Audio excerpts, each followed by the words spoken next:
Thank you very much. Merci beaucoup à la BCGE. Thank you very much for today's invitation, and thank you to Mr. Gertschin. It's such a pleasure for me to be here, and I'm so glad you took off from work just to be here. I, too, will continue in English now. India really is a nation of contrast. The optimism that people have about India's growth prospects and opportunities for investment would have us believe that it really could be the new Asian Eldorado. In part, this optimism reflects the fact that India is today the largest growing major economy, with a growing middle class and a very vast consumer market.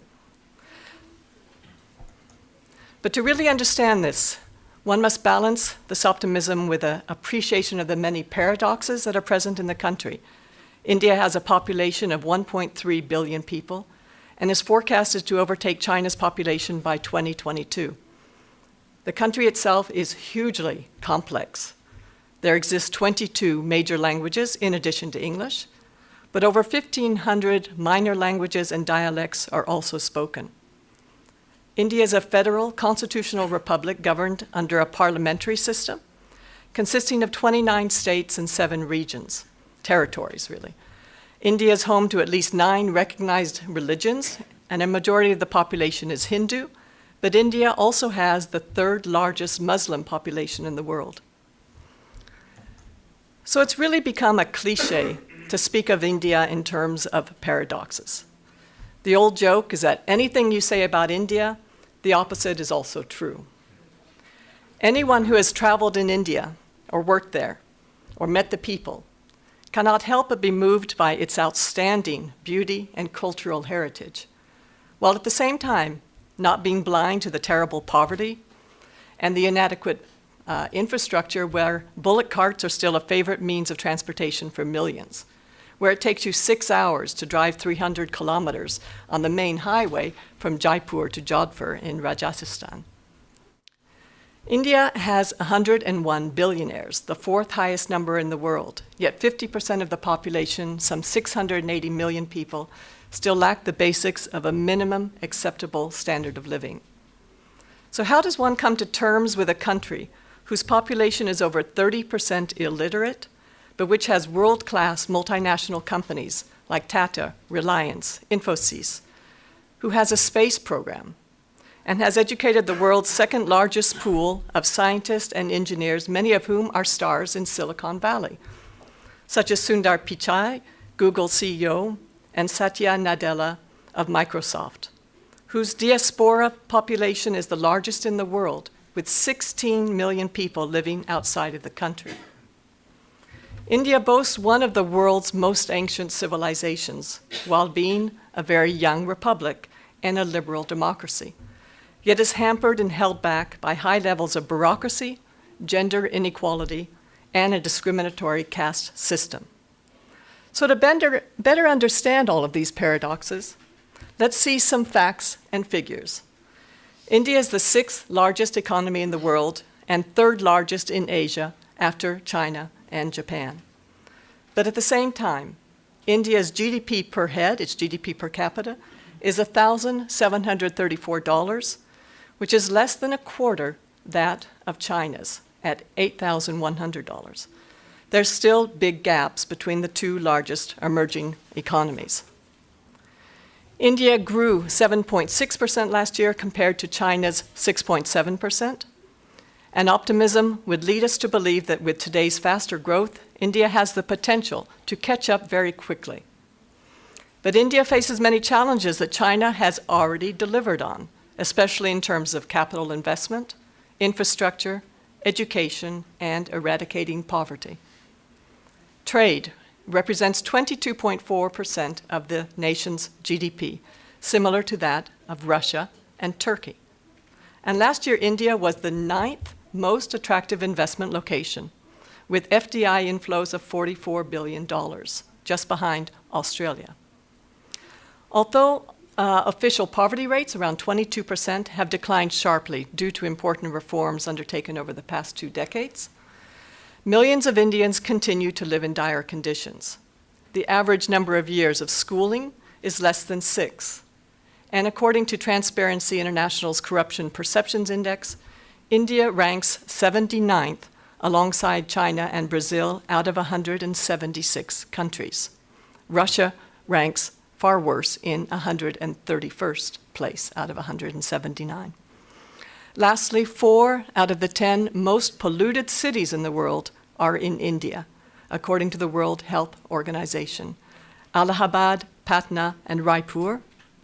Delhi is the 11th most polluted city, and Beijing is much further down in 57th place. This is often something that's quite surprising to people.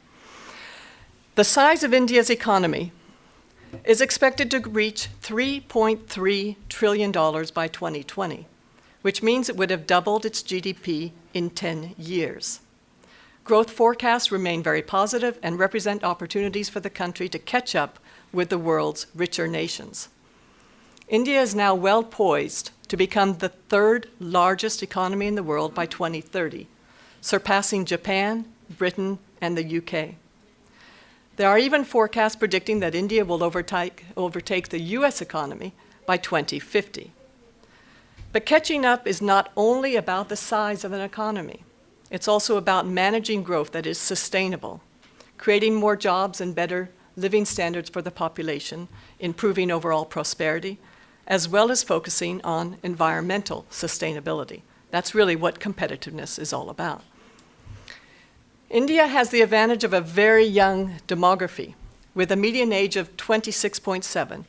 It's also perceived as a paradox, on one hand, a youth dividend, and on the other, a potential demographic curse. Well, this has led to an increasing working age population, especially compared to China's, which is now in decline.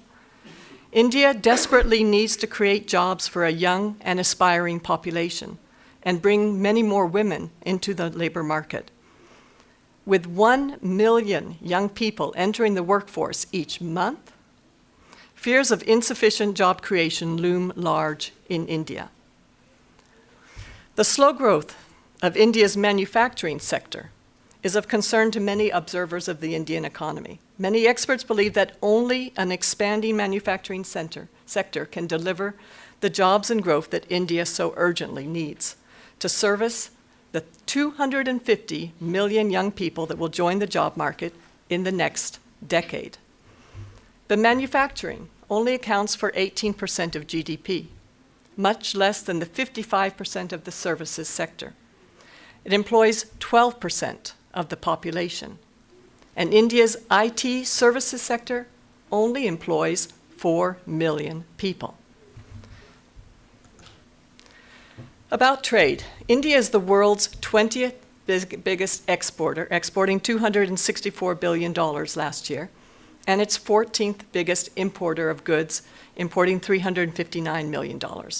But for services, India ranks much higher. It's the 8th biggest exporter of services in the world and 10th for the import of services. As a popular tourist destination, tourism exports represent 14% of the country's GDP.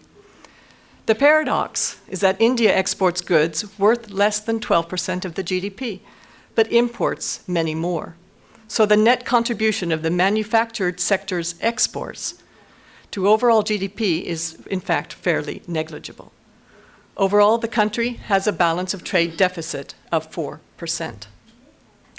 With regard to trade between Switzerland and India, bilateral trade flows amounted to $18.3 billion in the fiscal year 2016 to 17.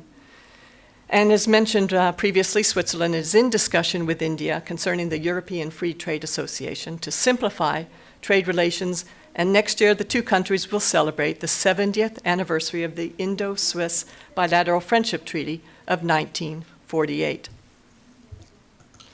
Many of you may have seen the Made in India logo.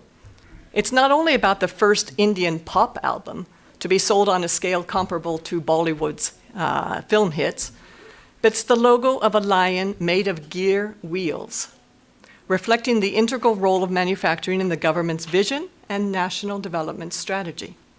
This strategy includes incentives to foreign companies to manufacture in India and export abroad.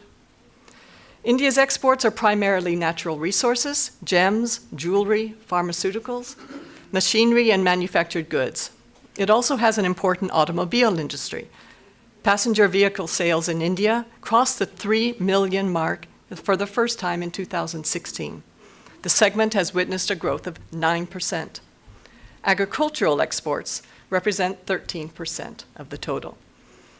India's largest export markets are found in the EU, the United States, the United Arab Emirates, Hong Kong, and China.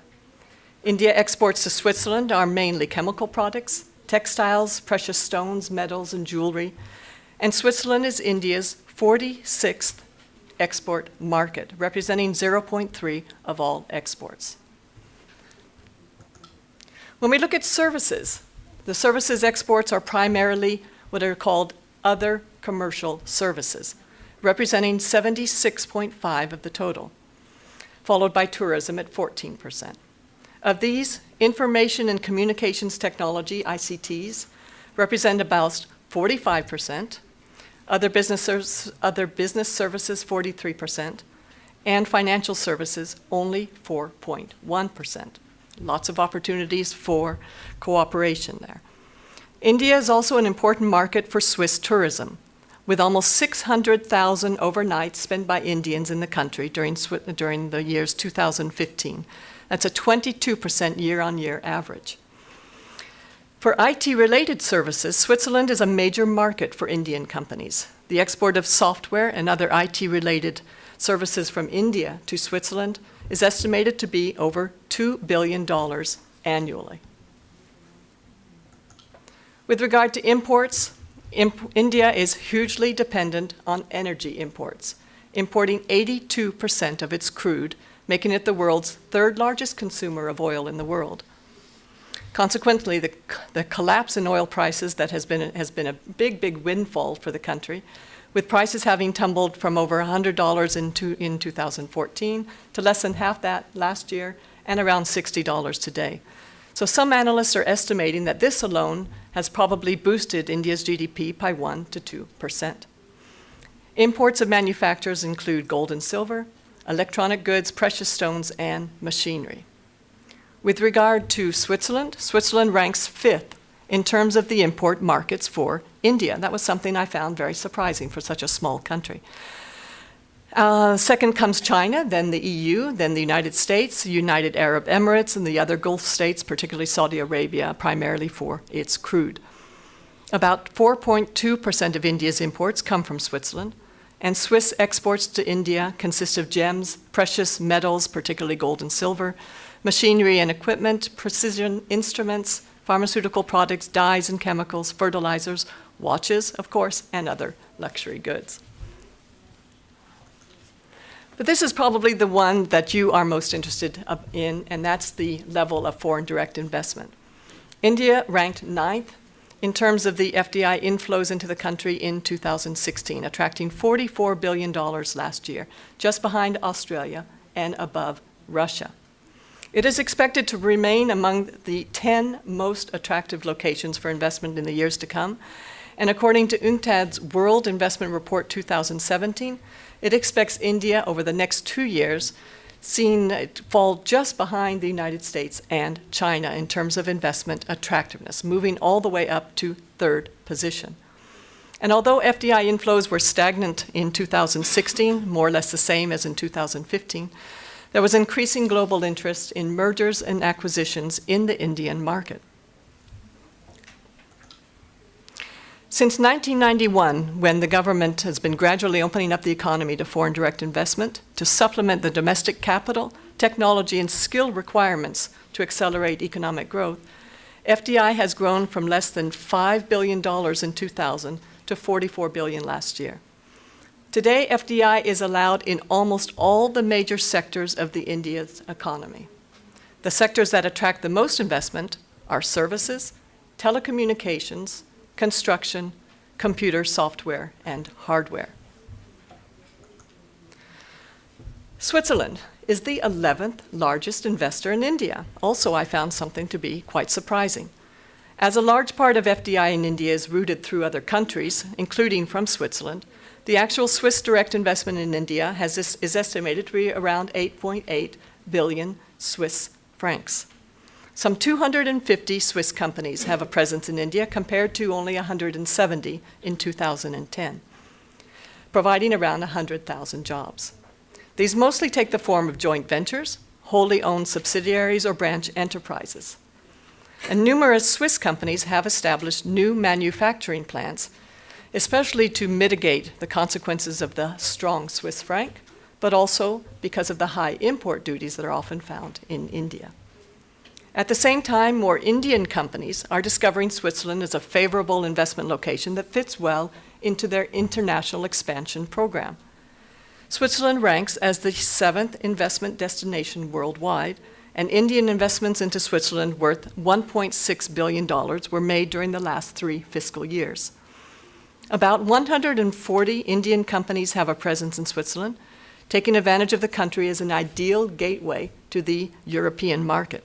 Several large Indian companies, Tata, Mahindra and Mahindra, Dr. Reddy, Infosys, Wipro, and Glenmark, have made investments in sectors such as life sciences and ICT. Now, I'd like to share with you another dimension concerning India, its global competitiveness. As mentioned by Ms. Siki, having worked as Deputy Director of IMD's World Competitiveness Center for 12 years, I often use the World Competitiveness Yearbook, but also the World Economic Forum's Global Competitiveness Report for reference in terms of trying to better understand what is a country's strengths and weaknesses. Very similar to what a bank does for companies in terms of their balance sheets, talking about a country audit in terms of its strengths and weaknesses, its liabilities, and its positive points. IMD ranks India in 45th position this year out of 63 economies, between Italy and Russia. The country declined 4 ranks since last year. To give you a perspective of some other economies, China is ranked in 18th place, having moved up into the top 20 economies in the 2000s, and Brazil is ranked in 61st position, 2nd or 3rd from bottom. A similar study by the World Economic Forum ranks India in 40th position out of 137 countries, down 1 rank from 39th last year. But frankly, I believe it's not just one-year changes that are of great interest, but looking at longer-term trends in competitiveness. Here you can see that the country has actually been declining in overall competitiveness from 29th position down to 45th over the last 10 years, which is something that I think needs to be reflected on. But again, it's talking about a lot of things that people don't necessarily associate with competitiveness because you're looking at a lot of the issues in the societal framework, as well as in infrastructure, looking at the social well-being of the population and not only the economic performance of a country. There's often a lot of misperceptions about competitiveness in terms of wealth, size, and economic power. It's looking at a much bigger picture in terms of the prosperity of a country. So again, even though we see a downturn in overall competitiveness, it's always much more interesting to be able to see this competitiveness broken down into different factors of competitiveness, what are often referred to as the pillars of competitiveness, and then digging deeper and deeper into the subgroups or into the criteria rankings, which can give you a better idea of where some of the strengths and the weaknesses actually lie. So here we can see that the best rankings for India can be found in its economic performance, probably not much of a surprise there, improving over a 5-year period from 27th place to 18th today. There's also been a slight improvement in the country's business efficiency, which is looking at how effective is the environment for the competitiveness of India's businesses, improving from 32nd to 29th. However, the rankings have deteriorated in the efficiency of the government sector from 46th to 48th, but again, a change of 2 ranks is not really significantly relevant. And they are extremely low, the rankings, when you're measuring infrastructure of the country, currently ranking 3rd to last. Let's dig down even deeper getting a look at what I call the competitiveness landscape, where you can look at the peaks and the troughs of competitiveness of the country. Strengths are shown again in economic performance, with the exception of prices due to high levels of inflation in the economy. Again, competitiveness is relative. It's always relative to how other countries are performing in economic performance and these other factors. In government efficiency, there have been improvements to tax policy, where the ranking is now 25th, again out of 63 economies, and institutions are ranked on average in 38th position.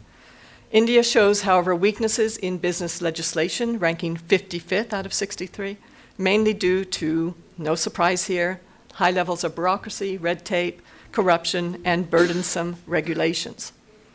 In business efficiency, the labor market category is fairly well ranked at 10th position, reflecting India's large talent pool, its English language skills, availability of skilled labor, especially in IT skills. And in the attitudes and values of the population are perceived as very open-minded and positive for the business environment, fairly open-minded to globalization, ranking in 17th place. And as mentioned earlier, India continually ranks low for infrastructure, with a large deficit in basic infrastructure, 58th position, that's the roads, the ports, the airports, et cetera, and low levels of capital investment, much lower than China has invested over the last few decades, and poor societal infrastructure. This is what we often refer to as soft infrastructure, ranking last out of all the economies in healthcare and education. This is, again, one of the paradoxes when you think of India as being one of the biggest knowledge hubs in the world. On the other hand, India ranks in the middle for its scientific infrastructure. We're seeing a lot more positives there, in 33rd position, especially for its high innovative capacity.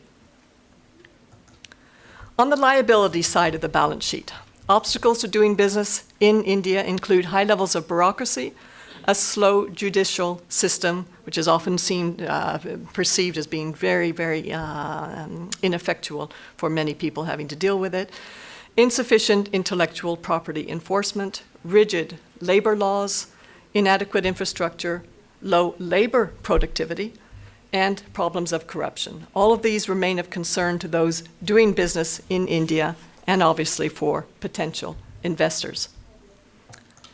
These challenges have actually been ranked by respondents to the World Economic Forum's Executive Opinion Survey, who were asked to select the 5 most problematic factors in doing business in the country. They consider corruption to be the most problematic, followed by access to financing and tax rates.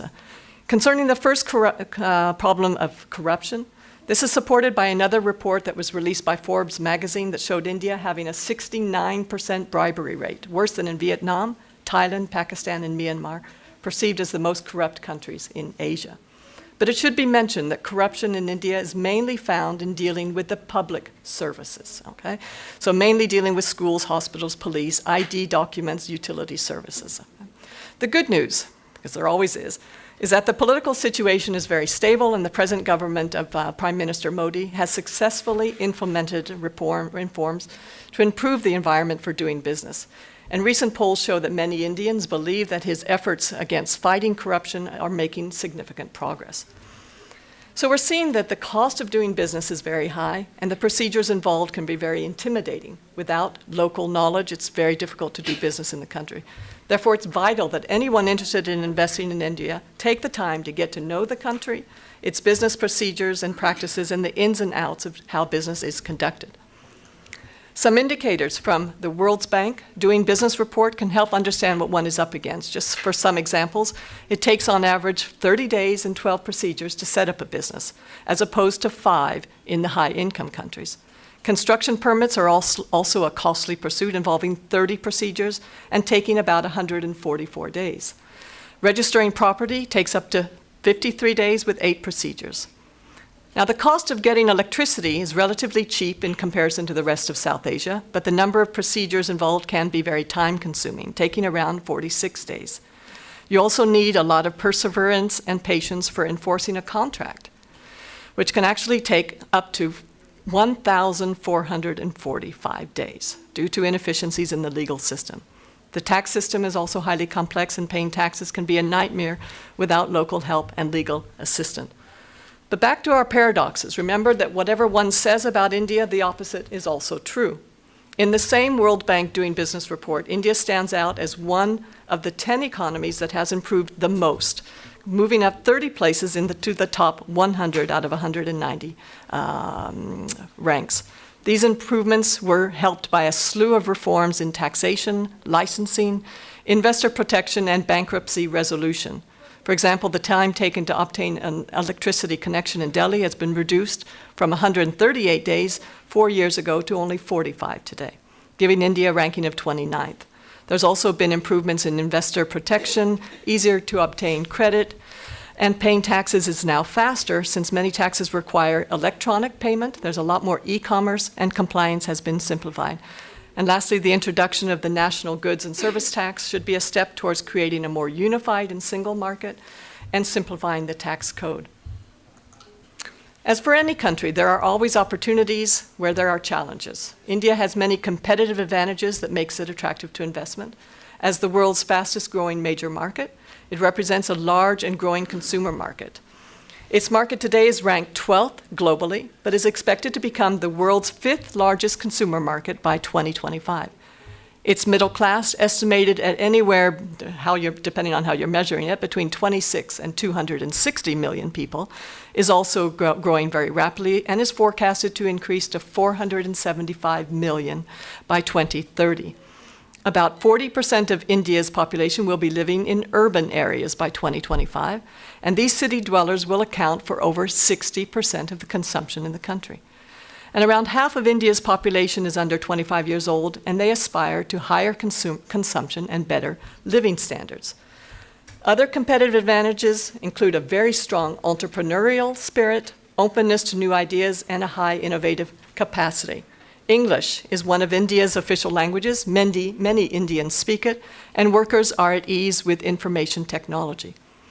Consequently, India has a very fertile market for Swiss companies, which bring extensive expertise in manufacturing technology, for consumer goods, and in financial services. Ongoing legislation and continued liberalization of the markets will help open these sectors further and create a more business-friendly and predictable environment, making it easier for companies to enter the country. We often say in competitiveness, if there's anything that investors hate more, it's uncertainty and unpredictability, and we are seeing a lot of improvements in that area. Looking towards the future also, India has massive plans for a digitalized economy, having set up digital payment systems and expanding mobile phone infrastructure. Here's just a snapshot of some of the key statistics. 28% of India's 1.3 billion people are connected to the internet, compared to nearly half in China. Internet penetration, though, is expected to grow to 55% or more by 2025, when the number of users will likely reach 850 million. 77% of the population has a mobile connection, and 136 million people are active on social networks. And India has been moving swiftly up the innovation frontier according to the World Economic Forum's report, just behind China. 3 Indian locations appear in the top 100 in a study on innovation clusters. In Bengaluru, ranked 43rd with patent activity focused on computer technology, followed by Mumbai and Pune. And the Indian government is also increasingly looking for alternative energy sources. There are real opportunities in the renewable sectors, particularly in solar energy, but also clean tech and waste management. And Swiss small and medium-sized enterprises are often technology-driven, so they will find a very attractive market and customer base in India, particularly building upon Swiss expertise in fintech, medtech, hospitality services, and higher education. You can hire good people, and they are open to new ideas. There's a flourishing entrepreneurial spirit that is very infectious. And since the two countries have attached high importance to improving bilateral relations, the future looks promising for the two business communities.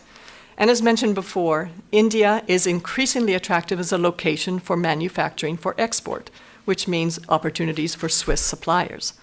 Sectors such as clean technology, life sciences, engineering, medtech, financial services, construction materials and equipment, consumer goods, railways, higher education, and medical tourism offer interesting opportunities for Swiss-Indian collaboration. And as China's role as the global engine of growth starts to decline, many people are now pointing to India as the emerging driving force of the world's economy, signaling its importance in the years to come. Lastly, the consulting firm A.T. Kearney recently undertook a survey of businesses looking to invest abroad. 5 key factors stood out for investors interested in investing in India: the cost of labor, the size of the Indian market, the talent and skills of the labor force, technological and innovation capabilities, and the domestic market performance. Some of these factors give India an important competitive edge over China. Because of India's young population, the country will continue to remain young for quite some time. And the ensuing competition among the youth will ensure a low cost of labor. Whereas in China, labor costs have been rising on average sometimes tripling between 2005 and 2016. Chinese factory workers are now getting paid on average $3.60 an hour. That's more than 5 times hourly manufacturing wages in India, more on par with Portugal and South Africa, and higher than in Brazil, Argentina, and Mexico. But India's appeal to potential investors should be more than just its low-cost labor. Manufacturers in India are building on competitive businesses to tap into the large and growing consumer market. The skill level, another of the critical factors here, coupled with relatively low cost levels, will ensure continued investment flows into India in the medium to long term. And the size of the population with rising purchasing power makes India an alluring investment location. Likewise, India has had a revolution in technology that is poised to propel the country into becoming the world's next economic powerhouse. So back to the theme of today's conference. Will India be the next Asian Eldorado? India's last golden age was the Mughal Empire, founded in 1526 and lasting until the 1850s. For centuries, India, alongside China, shared the world stage as a dominant economic power, contributing around 24% of world GDP.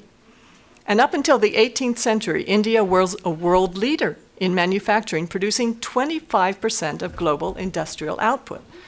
The reign of Shah Jahan, the 5th emperor, between 1628 and 1658, was the golden age of Mughal architecture. He erected several large monuments, with the best known of which is the Taj Mahal and the Agra. So is India today entering a new golden age?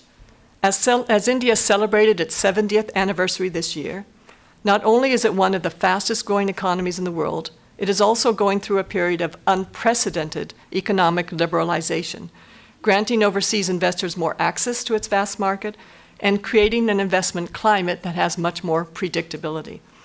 A large young population with a potential consumer base that far outstrips many other nations in the developed and in the developing world, India really does have the potential to be the new Asian Eldorado. Thank you very much.